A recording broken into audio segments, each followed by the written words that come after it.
حدیث نمبر 74۔ وہ اور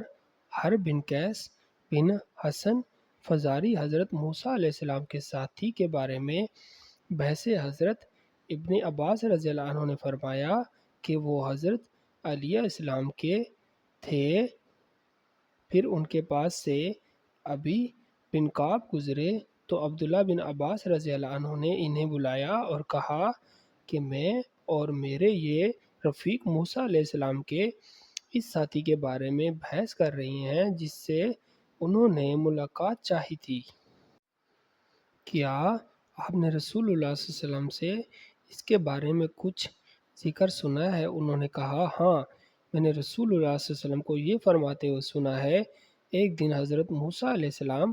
بنی اسرائیل کی ایک جماعت میں بیٹھے ہوئے تھے کہ اتنے میں ایک شخص آیا اور اس نے آپ سے پوچھا، کیا آپ جانتے